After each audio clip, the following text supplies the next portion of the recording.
तेव्हा तलवार पण घेऊन आले, एवढे मोठे झाले. तेव्हा आले खाली आले ते लावणारे फोन काय म्हणताय तुम्ही? फोन लाव ना. हे खाली आले मावशी, आतमध्ये जा.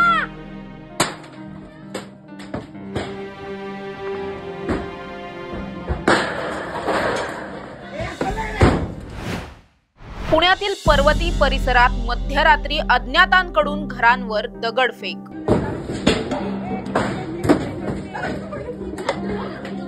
पंधरा ते 20 जणांच्या टोळक्याचा 2 तास धुमाकूळ.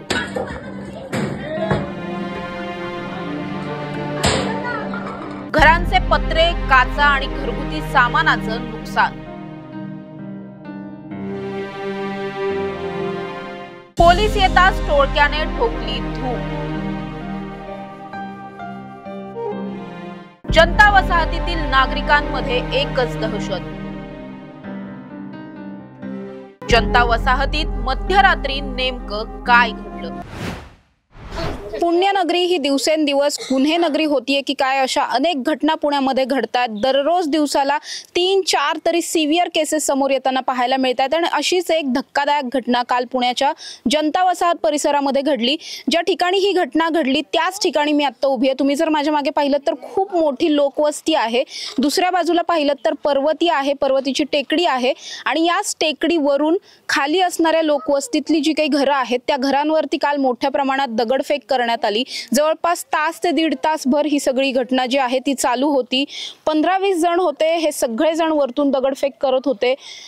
परिसरातली जी काही लोक होती ती सगळेच लोक खूप घाबरलेले होते. त्यानंतर इथल्याच लोकांनी पोलिसांना सुद्धा पाचारण केलं. त्यानंतर मात्र ही सगळीच मुलं इथून पळून गेली. मात्र ही जी काही घटना आहे ती ज्यांनी प्रत्यक्ष पाहिली, ज्यांच्या बरोबर घडली आणि ज्यांच्या घरावरती हे दगड मारण्यात आले त्या सगळ्या महिला माझ्या बरोबर आहेत. या महिलांशी बातचीत करून थोडंसं जाणून घेणार आहोत की किती वाजण्याच्या सुमारास ही घटना घडली आणि नेमकं काय काय घडलं होतं. ताई, तुमच्या घरावरती दगड लागले का? हो, दगड पण लागले, 2 फरशा पण फुटल्या. किती वाजता आले होते? 12:30 ते 1:30 पर्यंत चालू होतं कार्यक्रम. तुम्हाला कधी कळलं? हे आम्हाला आवाज आला दणदण तेव्हाच कळलं आम्हाला. तुमच्याही घरावरती दगड लागले, नेमकं काय झालं होतं त्याला? पहिले 10:30 वाजता आले, त्यावेळेस दगडी हाणमार केली. त्याच्यानंतर परत 12:30 वाजता आले. त्यानंतर तर एवढी मारामारी त्यांनी केली की अक्षरशः एक लोक सुद्धा बाहेर पडले नाही. एवढे मारत होते ना आणि शिव्या वगैरे खूप घालत होते. लहान पोरग सगळे आतमध्ये होते. कारण आणि तिथं पुढं तर एका पत्राच पूर्ण घरच हे वाया गेले. म्हणजे ही मुलं इथे कुठल्या मुलांसाठी आले होते? म्हणजे असं काय की सांगू शकत नाही की मुलांचं, म्हणजे असे इकडे बघूनच सहसा शिव्या देत होते त्यांच्या बरोबर. आणि एकमेकांना हे करत होते बस.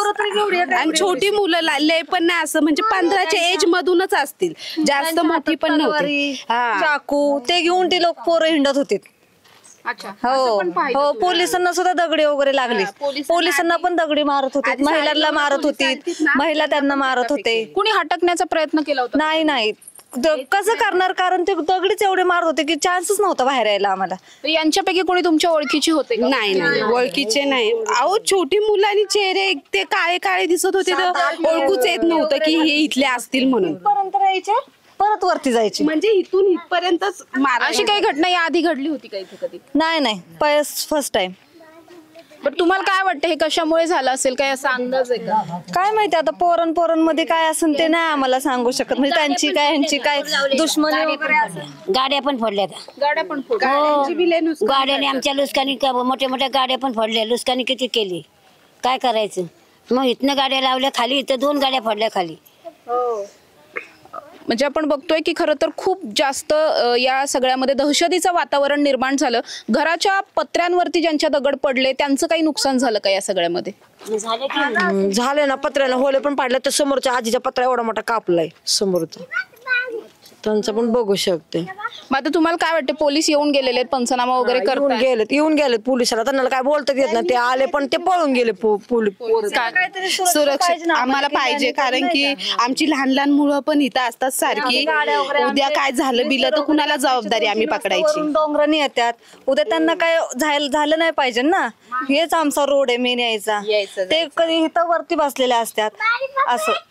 म्हणजे आपण खरं पाहायला गेलं तर जनता वसाहत हा इतका मोठा भाग आहे, या भागामध्ये वारंवार गुन्हेगारी खूप जास्त वाढते. महिला म्हणून की आता तुमची मुलं लहान आहेत म्हणून तुम्हाला पोलिसांना काय सांगायचं असेल किंवा एखादी मागणी करायची असेल तर काय? हेच की त्या पोरांना लवकरात लवकर तुम्ही म्हणजे नाही का पकडा आणि काय असेल ते त्यांना विचारा की काय आहे का बाबा तुमची इथं दुश्मनी, मग तुम्ही असं का करता, महिला आहेत, छोटे पोरं आहेत, लागलं बिगलं काय झालं तर कुणाला आम्ही जबाबदारी धरणार, असं पण आहे ना. बरं, आता काल रात्री ही सगळी घटना घडली, मात्र आज आता टेन्शन आलंय का? आज रात्री खूप भीतीच वाटते की इथे राहावं की नाही, का कुठं जावं. झोपलं वगैरे. परत जी 12:30 वाजता एवढी झाली की 2 वाजले, एवढी प्रचंड झाली, खूप म्हणजे खूप. वाजले एवढी खाऊन दगडी हाणत होतीत ना, इतकं खाली आलती दगडी मारायला. एवढीच पोरं होती, जास्त मोठी पण नव्हती. अच्छा, म्हणजे 10-12 वर्षांची. हा, जवळपास पाहायला गेलं तर 50-60 घरांवरती ही दगडफेक झाली होती. त्यातल्या ज्या लोकांचं सगळ्यात जास्त नुकसान झालं त्या महिला सुद्धा माझ्या बरोबर आहेत. काकू, किती वाजता झालं होतं आणि नेमकं कसं कसं घडलं? तरी दुपारी 4च्या दरम्यान, दुपारी नंतर परत तर नाही 9 वाजता घडलं.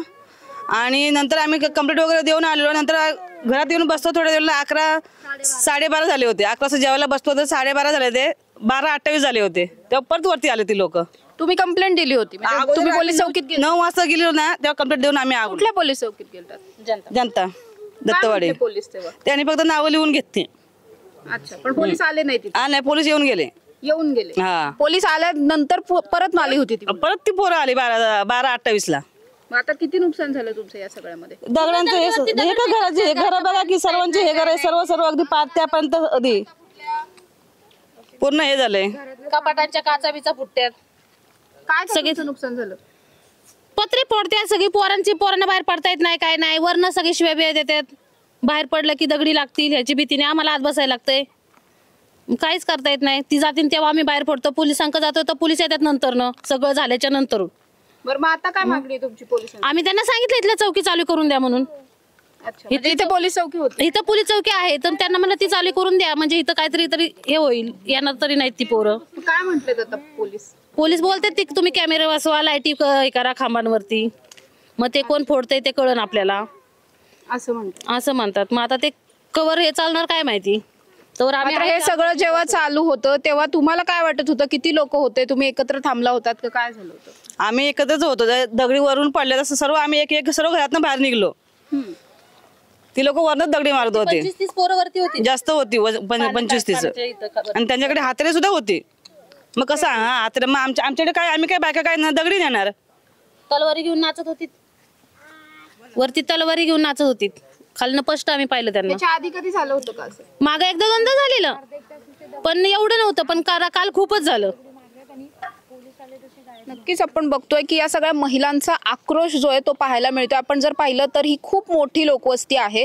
म्हणजे जवळपास पाहायला गेलं तर पुण्यातली सगळ्यात मोठी झोपडपट्टी आहे, जी पर्वती टेकडीच्या पायथ्याला वसलेली आहे. जवळपास 60 ते 65 हजार लोकसंख्या आहे या ठिकाणी आणि शेकडो घरं आहेत. याच सगळ्या घरांमध्ये राहणाऱ्या नागरिकांच्या जीवाचा कुठेतरी प्रश्न यामुळे निर्माण झालाय. कारण आपण बघतोय जनता वसाहत हे जर नाव आपण घेतलं तर गेल्या अनेक दिवसांपासून गुन्हेगार इथे खूप वाढत आहेत. इथल्या गल्लीबोळांमध्ये गुन्हेगारी जन्म घेते, गुन्हेगार जन्म घेतात. त्यामुळे जनता वसाहतचं नाव कायमच चर्चेत असतं. मात्र खरं तर इथल्या ज्या महिला आहेत, इथले जे सर्वसामान्य नागरिक आहेत, ते मात्र या गुन्हेगारीला कंटाळलेले आणि त्रासून गेलेले पाहायला मिळतात. आम्ही मेल्यानंतर पोलीस येणार होते का असा आक्रोश इथल्या महिलांचा दिसतो. आणि अतिशय दुर्दैवाची एक गोष्ट म्हणजे आपण जर मागेच पाहिलं तर माझ्या मागे एक तुम्हाला छोटीशी रूम दिसत असेल. ही जी रूम आहे त्या ठिकाणी खरं तर 2-2.5 वर्षांपूर्वी एक छोटेखानी पोलीस स्टेशन, पोलीस चौकी उभी केली होती. या ठिकाणी 1-2 पोलीस थांबतील असं सांगण्यात आलं होतं. मात्र त्यानंतर अगदी काही दिवसांपुरतं हे सगळं मर्यादित होतं. त्यानंतर ही पोलीस चौकी सुद्धा आता पडीकच आहे. या ठिकाणी खरं तर मुलांनी स्वतःचाच अड्डा बनवलेला पाहायला मिळतोय. इथे टवाळक्या करणारी मुलं बसतात. मात्र ज्या कामासाठी ही पोलीस चौकी उभारण्यात आली होती ते पोलीस मात्र या पोलीस चौकीमध्ये कधीही नसतात असा आरोप, अशी तक्रार इथल्याच महिला करताना पाहायला मिळतात. त्यामुळे जर इथल्याच नागरिकांच्या जीविताची काळजी पोलिसांना, प्रशासनाला, सगळ्यांनाच असेल तर पोलीस प्रशासनाने सुद्धा आणि पुणे महानगरपालिकेने सुद्धा या सगळ्या गोष्टीला गांभीर्याने घेऊन कुठेतरी पावलं उचलणं गरजेचं आहे. त्याचबरोबर आपण जर पाहिलं तर पोलिसांचे अशा पद्धतीच्या जे कुणी एरिया आहेत म्हणजे जनता वसाहत असेल, दांडेकर पूल असेल किंवा मग पुणे शहरामध्ये अशी अनेक लोकवस्त्या आहेत, अशा अनेक झोपडपट्ट्या आहेत ज्या ठिकाणी सर्रास अशा प्रकारच्या घटना घडत असतात. येरवड्यातला काही भाग आहे, मंगळवार पेठेचा काही भाग आहे. अशा प्रकारच्या सेन्सिटिव्ह एरियामध्ये पेट्रोलिंग करणं, रात्रीच्या वेळी ॲटलिस्ट एक पोलीस कर्मचारी तैनात करणं हे गरजेचं आहे किंवा मग पर्वतीसारख्या भागामध्ये जनता वसाहतमध्ये ज्या काही घटना होत आहेत त्या घटना टाळण्यासाठी कुठेतरी एखादा सुरक्षा कर्मचारी जो आहे तो तैनात करणं गरजेचं आहे किंवा मग पुणे महानगरपालिकेच्या वतीने या सगळ्याच एरियामध्ये सीसीटीव्ही कॅमेरे बसवणं खूप जास्त गरजेचं आहे. आणि तसं झालं तरच या सगळ्या गोष्टींना, या गुन्हेगारांना कुठेतरी वचक बसताना पाहायला मिळू शकतो. त्यामुळे भविष्यात येत्या काळामध्ये पुणे महानगरपालिका आणि पोलीस प्रशासन या सगळ्यावरती कुठली ठोस पावलं उचलतं हे पाहणं गरजेचं असणार आहे. अन्यथा अशा प्रकारच्या घटना वाढत राहतील. अगदी 12-15 वर्षाची ही जी मुलं आहेत ती स्वतःची दहशत गुन्हेगारीच्या माध्यमातून माजवत राहतील. आणि या सगळ्या मुलांना रोखायचं असेल तर पोलीस प्रशासनाने, पुणे महानगरपालिकेने आणि अर्थात सर्वसामान्य नागरिकांनी सगळ्यांनी एकत्र येऊन या गुन्हेगारी प्रवृत्तीच्या मुलांविरुद्ध काहीतरी ठोस पावलं उचलणं हे गरजेचं असल्याचं या संपूर्ण घटनेवरून समोर येत आहे. कॅमेरा पर्सन निलेश सह समृद्धी जाधव, टॉप न्यूज मराठी, पुणे.